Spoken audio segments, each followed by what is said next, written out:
Pornography ഇന്ന് ദമ്പതികളുടെ ലൈംഗിക ജീവിതത്തിൽ ഏറ്റവും അധികം പ്രശ്നങ്ങളും തെറ്റിദ്ധാരണകളും ഒക്കെ ഉണ്ടാക്കുന്ന ഒരു സെക്ഷുവൽ ആക്ടിവിറ്റിയാണ് ഏനൽ സെക്സ് അല്ലെങ്കിൽ മലദ്വാരത്തിലൂടെയുള്ള സെക്സ് എന്ന് പറയുന്നത്.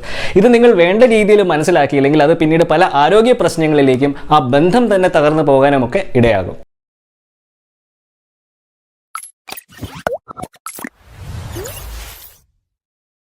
നമസ്കാരം, എൻ്റെ പേര് സംഗീത് സെബാസ്റ്റ്യൻ. ഞാനൊരു സെക്ഷുവാലിറ്റി റൈറ്ററും സെക്സ് എഡ്യൂക്കേറ്ററുമാണ്. ഇന്ന് നമ്മളിവിടെ സംസാരിക്കാൻ പോകുന്നത് ഏനൽ സെക്സിൽ ഏർപ്പെടുമ്പോൾ നിർബന്ധമായിട്ടും അറിഞ്ഞിരിക്കേണ്ട കാര്യങ്ങളെ പറ്റിയാണ്. അപ്പോൾ ഈ വീഡിയോ ഇഷ്ടപ്പെടുവാണല്ലേ ഒന്ന് ലൈക്കും സബ്സ്ക്രൈബും ഷെയറും ഒക്കെ ഒന്ന് ചെയ്യുമല്ലോ അല്ലേ? അതുപോലെ തന്നെ ആ ബെൽ നോട്ടിഫിക്കേഷനും കൂടെ ഒന്ന് എനേബിൾ ചെയ്യുകയാണെങ്കിൽ ഞാൻ അപ്ലോഡ് ചെയ്യുന്ന ലേറ്റസ്റ്റ് ആയിട്ടുള്ള വീഡിയോസിനെ പറ്റിയുള്ള അറിയിപ്പും നിങ്ങൾക്ക് ലഭിക്കുകയും ചെയ്യും.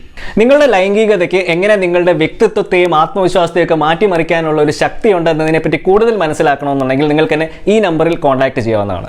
ഇന്ന് ദമ്പതികൾക്കിടയിൽ വളരെ കോമൺ ആയിട്ട് മാറിക്കൊണ്ടിരിക്കുന്ന എന്ന് പഠനങ്ങൾ പറയുന്ന ഒരു സെക്ഷുവൽ ആക്ടിവിറ്റിയാണ് ഏനൽ സെക്സ് എന്ന് പറയുന്നത്. അതായത് ഒരു പുരുഷന്റെ ലിംഗം പാർട്ട്ണറിന്റെ മലദ്വാരത്തിൽ ഇൻസേർട്ട് ചെയ്യുന്ന ആ ഒരു സെക്ഷുവൽ ആക്ടിവിറ്റി. ഇതിന്റെ ഒരു പ്രധാന കാരണം പോണോഗ്രഫിയുടെ സ്വാധീനത്തിൽ നിന്നും ഉണ്ടാകുന്ന ആ ഒരു സെക്ഷുവൽ എക്സ്പെരിമെന്റേഷനോടുള്ള താല്പര്യവും കപ്പിൾസിന് പ്രഗ്നൻസി അവോയ്ഡ് ചെയ്യാനുള്ള ഒരു താല്പര്യവും ഒക്കെയാണ്. ഞാൻ ഈ പറഞ്ഞു വരുന്നത് ഏനൽ സെക്സ് ആളുകൾ ചെയ്യുന്നത് ഇന്റർനെറ്റ് പോണോഗ്രഫി വന്നതിന് ശേഷമാണെന്നുള്ള അർത്ഥത്തിലല്ല കേട്ടോ.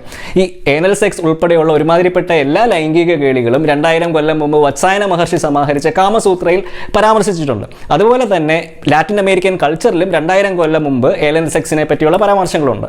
അതുകൊണ്ട് തന്നെ ഈ ഏനൽ സെക്സ് എന്ന് പറയുന്നത് ആളുകൾ ഇന്റർനെറ്റ് പോണോഗ്രഫി വന്നതിന് ശേഷം കണ്ടുപിടിച്ച ഒരു സെക്ഷുവൽ ആക്ടിവിറ്റി ഒന്നുമല്ല. ഇനിയുള്ള ചോദ്യം, ഈ ഏനൽ സെക്സ് എന്ന് പറയുന്നത് സുരക്ഷിതമായിട്ടുള്ള ഒരു സെക്ഷുവൽ ആക്ടിവിറ്റി ആണോ?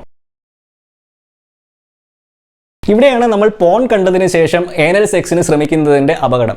ഈ പോൺ സിനിമയിൽ കാണിക്കുന്ന ഏനൽ സെക്സ് എന്ന് പറയുന്നത് അത് കപ്പിൾസ് സുരക്ഷിതമായിട്ട് ഏനൽ സെക്സ് ചെയ്യുന്നതിന് വേണ്ടി കാണിക്കുന്ന ഒരു റെഫറൻസ് മോഡ്യൂളൊന്നുമല്ല. അതവർ പൈസയ്ക്ക് വേണ്ടി ചെയ്യുന്ന ഒരു പണിയാണ്. അതുപോലെ തന്നെ ഈ ഏനസിന് ഒരു സ്ത്രീയുടെ യോനി മാതിരി സെക്ഷുവൽ അറോസൽ സമയത്ത് ഒരു സെൽഫ് ലൂബ്രിക്കേഷൻ ചെയ്യാനുള്ള ഒരു കഴിവുമില്ല.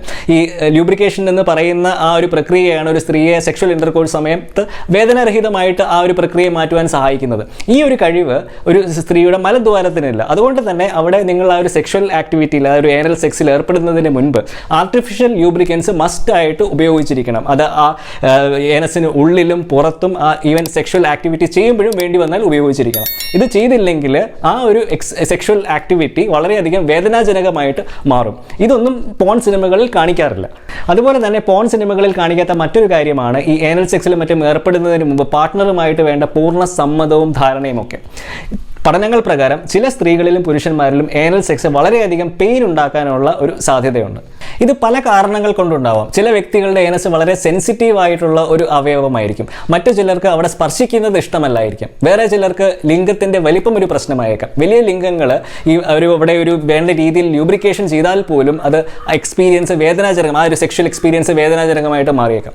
അതൊക്കെ കൊണ്ട് തന്നെ നിങ്ങളുടെ പാർട്ട്ണറുമായിട്ട് ഒരു ഏനൽ സെക്സിൽ ഏർപ്പെടുന്നതിന് മുമ്പ് വളരെ തുറന്ന ഒരു ചർച്ചയും സംഭാഷണവും ഒക്കെ നിർബന്ധമായിട്ടും ചെയ്തിരിക്കണം. അതുപോലെ തന്നെ പോണോഗ്രഫിയിൽ വളരെ സാധാരണമായിട്ട് കാണിക്കുന്ന എന്നാൽ പല ലൈംഗിക രോഗങ്ങൾക്കും വളരെയധികം റിസ്ക് ഉണ്ടാക്കാൻ സാധിക്കുന്ന ഒരു പ്രാക്ടീസാണ് ഈ ഓറൽ സെക്സിൽ നിന്ന് വജനൽ സെക്സിലേക്ക്, വജനൽ സെക്സിൽ നിന്ന് പിന്നീട് ഏനൽ സെക്സിലേക്കും ഒക്കെ മാറി മാറി വേണ്ട രീതിയിലുള്ള വൃത്തിയോ സുരക്ഷയോ ഒന്നും ചെയ്യാതെ ഏർപ്പെടുന്നത്. ഇത് പല ലൈംഗിക രോഗങ്ങളും, അതായത് HIV, HPV, സിഫിലിസ്, ക്ലമേഡിയ തുടങ്ങിയ ലൈംഗിക രോഗങ്ങൾ ഉണ്ടാക്കാനുള്ള ഒരു സാധ്യത വളരെ കൂടുതലാണ്. അപ്പം ഇതും ഏനൽ സെക്സിൽ ഏർപ്പെടുകയാണെങ്കിൽ അറിഞ്ഞിരിക്കേണ്ടത് അത്യാവശ്യമാണ്. ഈ ഏനൽ സെക്സ് എന്ന് പറയുന്നത് വെജനൽ സെക്സ് മാതിരി എളുപ്പത്തിൽ ചെയ്യാൻ പറ്റുന്ന ഒരു സെക്ഷുവൽ ആക്ടിവിറ്റി ഒന്നുമല്ല. അതുകൊണ്ട് തന്നെ അത് രണ്ടു പേർക്കും സുഖപ്രദമായിട്ടുള്ള ഒരു അനുഭവമാക്കി മാറ്റണമെന്നുണ്ടെങ്കിൽ നിങ്ങൾക്ക് ആ ഒരു ഏനൽ സെക്സിന് വളരെയധികം പ്രാക്ടീസും അതുപോലെ തന്നെ മാനസികമായിട്ടുള്ള ഒരു തയ്യാറെടുപ്പും വളരെ ആവശ്യമാണ്. ഏനൽ സെക്സിൽ ഏർപ്പെടുന്നതിന് മുമ്പ് ചെറിയ സെക്സ് ടോയ്സ് ഉപയോഗിച്ച് പ്രാക്ടീസ് ചെയ്യുന്നതും ഫോർപ്ലേയിൽ ഏർപ്പെടുന്നതുമൊക്കെ വളരെയധികം ഗുണം ചെയ്യും. അപ്പോൾ ഇത്രയൊക്കെയുള്ള എനിക്ക് നിങ്ങളോട് ഇന്ന് ഏനൽ സെക്സിൽ ഏർപ്പെടുന്നതിന് മുമ്പ് അറിഞ്ഞിരിക്കേണ്ട കാര്യങ്ങളെപ്പറ്റി സംസാരിക്കാനുള്ളത്. ഞാൻ ഈ വീഡിയോ ഇന്നിവിടെ ചെയ്തത് നമ്മുടെ വിവോക്സ് ചാനലിൽ വന്ന ഒരു റിക്വസ്റ്റിൻ്റെ അടിസ്ഥാനത്തിലായിരുന്നു. അപ്പോൾ ഈ വീഡിയോ നിങ്ങൾക്ക് ഞാൻ ഇഷ്ടപ്പെട്ടെന്ന് വിശ്വസിക്കുന്നു. ഇഷ്ടപ്പെട്ടെങ്കിൽ തീർച്ചയായിട്ടും ലൈക്ക് ചെയ്യുക, സബ്സ്ക്രൈബ് ചെയ്യുക, കൂട്ടുകാരുമൊത്ത് ഷെയർ ചെയ്യാൻ ശ്രമിക്കുക. അതുപോലെ തന്നെ ഏതെങ്കിലും പുതിയ വിഷയത്തെപ്പറ്റി ഞാൻ വീഡിയോ ചെയ്യണമെന്നുണ്ടെങ്കിൽ സജസ്റ്റ് ചെയ്യുക, തീർച്ചയായിട്ടും വീഡിയോ ചെയ്യുന്നതായിരിക്കും. So until next time, this is Sangeeth Sebastian signing off for വിവോക്സ്.